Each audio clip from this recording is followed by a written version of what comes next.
Hey guys, Timmy here, and as you know, E3 was this week and it's still going on, and a lot of games have been shown off, and a lot of different companies showed off games. Microsoft, Sony, EA, Ubisoft. They showed off a lot of great games and great advancements to the next gen consoles and to their company, but two really stood out to me. Now, as you can see, I'm playing the Battlefield Hardline beta, which was released on Monday, I believe, and you could have signed up to get into it, and you could still sign up into it now. A lot of people are still getting invites to it, but I got into it, and I'm gonna tell you my thoughts on it, and one of the biggest announcements that you could probably tell from the title that I thought came from E3. That's actually really important to me. So let's get into it.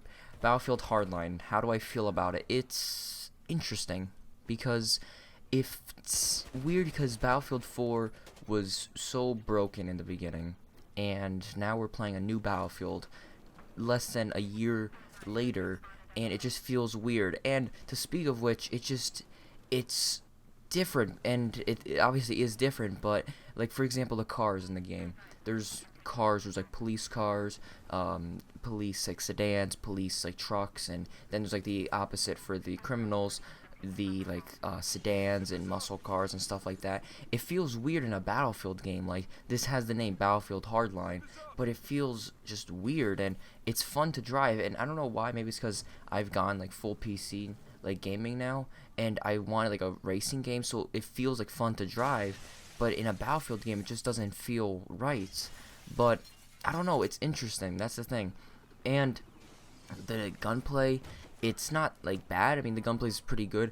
It doesn't have like the CTE, what's it called, netcode fixes that the Battlefield 4 actually got, and so the gunplay does feel a little bit wonky compared to, like, say, Battlefield 4, which feels much smoother. I actually have a clip that I'll put at the end of this video of a time, like I think it was like a couple days, the day after I played after the update from Battlefield 4, and I actually was able to snipe a pilot out of a little bird. I've never been able to do it. I don't know why. Maybe it was the net code. Maybe it just was because I never really tried. But I picked up like one of the bolt action snipers on top of Hainan Resort, and I just sniped the pilot out one shot. And I was pretty proud of that. And I think maybe because that was the net code fixes. So the net code in here feels different. They said that it is like an older version, and that the retail version of Battlefield Hardline will have those fixes and be able to play like smoother like Battlefield 4 is right now.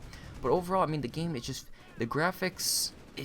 I understand it's like a beta, and it's kind of like alpha beta kind of thing for the game, but it just feels interesting, and I don't know how to really say. I mean, it's really nice of them that they put out a beta for the game, and I mean, the game modes are fun. The way the one thing that really kind of like struck me was the way the guys like run and reload with the guns. It just looks kind of silly. I don't know why. Maybe because we're used to Battlefield 4, like all the guns, they run very soldier-like, and they reload very soldier-like. Like these guys, like if you look at like say the M9, I think in the engineer class or whatever it's called, when he reloads the M9, it just looks kind of silly in my opinion.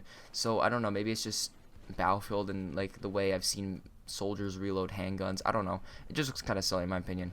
But real news in E3, and the biggest thing for me, other people were really excited by say like E3's like Nintendo, and they had all their big things, and or Microsoft or Sony showing off their exclusives.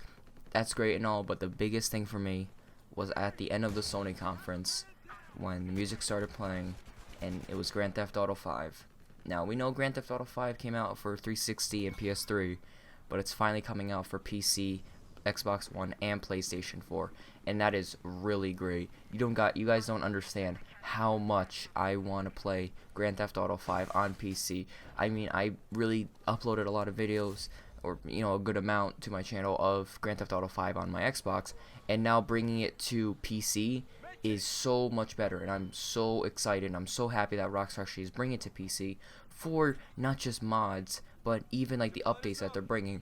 On the Steam page for Grand Theft Auto 5, they even said the new things, like obviously increased resolution and graphical detail. You look at the trailer looks absolutely amazing for the game, and it obviously shows how much more like graphically better it is compared to the older console versions. But even other things, like say denser traffic. You can see there's a lot more cars on the road, which is nice. Greater draw distances, which is obviously a great thing.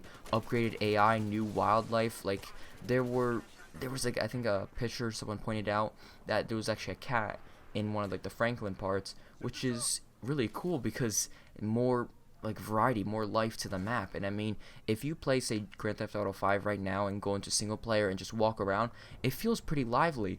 But if you bring it to PC, or say the next gen consoles, where you could have more of this like upgraded like AI and like more wildlife and better graphics and everything, it's gonna be so much better, and it will feel more lively.